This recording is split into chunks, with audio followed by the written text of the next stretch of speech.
Let me ask you something. If you stepped away from your business for 2 weeks, no calls, no emails, no check-ins, would your team keep things running or would everything fall apart?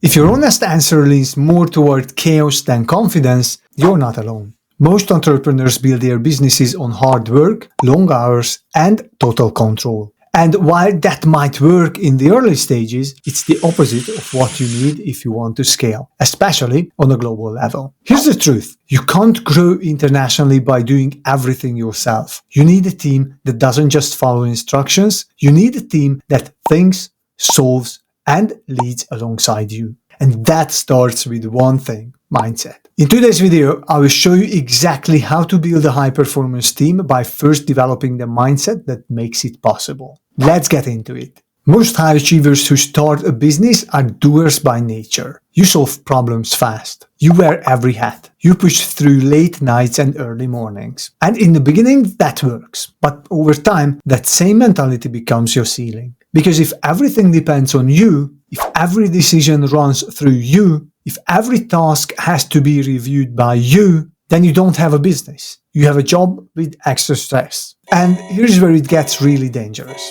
When it's time to grow, especially to scale across borders, you're already maxed out. You can't lead a team to operate at a high level if you're still stuck in doer mode. And this is where the mindset shifts begins. If you want a team to take ownership, you need to let go of control. If you want people to lead, you need to stop doing everything for them. If you want performance, you have to stop micromanaging and start mentoring. This isn't about doing less, it's about leading differently. Let's talk about what makes a high-performance team and what doesn't. It's not just about hiring the most talented people. It's not about building the biggest team or paying the highest salaries. High-performance teams share a few key traits, and all of them start with mindset and culture. Ownership over obedience. In low-performance teams, people wait to be told what to do. In high-performance teams, people take initiative. They come to you with solutions, not problems. They act like owners. That doesn't happen by accident. It happens when the leader creates space for it and expects it. So ask yourself,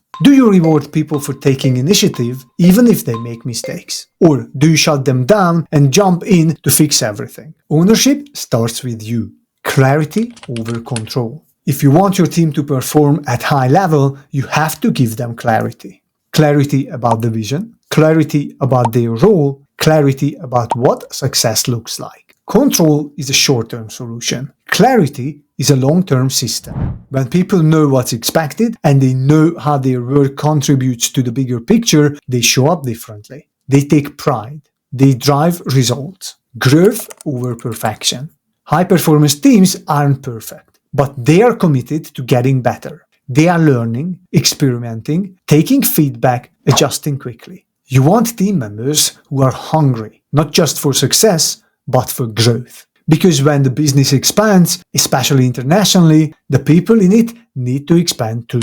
If you hire people who are just there to collect a paycheck, you're building friction. If you build a team that's aligned with your growth mindset, you're building momentum. So here's the question. If you want a high-performance team, what kind of leader do you need to become? Shift number 1, from fixer to coach. Stop solving every problem. Start asking better questions.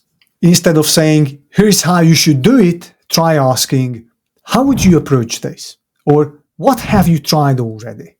When you coach your team, you build capacity. You're not just solving a problem, you're developing a person. Shift number 2, from bottleneck to builder. If everything flows through you, you're the bottleneck. Build systems, build processes, delegate outcomes, not just tasks. Trust your team with real responsibility. Then step back and let them own it. Yes, they might stumble at first. Yes, it might feel uncomfortable. But that's where growth lives for both of you.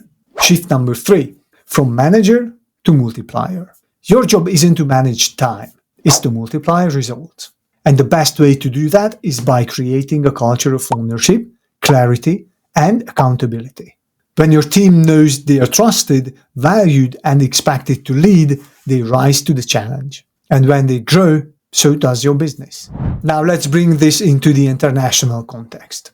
Building a high-performance team is already a challenge. Doing it across multiple countries, time zones, and cultures, that takes even more intention. So, how do you lead when your team is remote, global, or hybrid? Define and document your culture, your values, your expectations, your communication norms. Get them out of your head and into a living, breathing document. Don't assume people will just get it. Show them what great looks like. Over-communicate context. In an international team, context can get lost. Make sure your team understands the why behind decisions, not just the what. Create rhythms for communication. Weekly check-ins, monthly strategy calls, quarterly deep dives. Use asynchronous tools, but also prioritize real human connection. Video beats text. Voice beats silence. Hire for mindset and culture fit. Skill can be taught. Mindset cannot. When hiring, look beyond resumes and certifications. Ask, do they think like an owner? Do they ask smart questions? Are they aligned with our values and pace? If you get the right people on board, everything becomes easier. If you settle for the wrong ones, you'll be solving the same problems again and again. Let's wrap up with a few questions and steps you can take this week. Ask yourself, am I empowering or micromanaging? Do my team members understand the bigger vision or just their task list? What's one leadership habit I need to let go of to create more space for others to lead?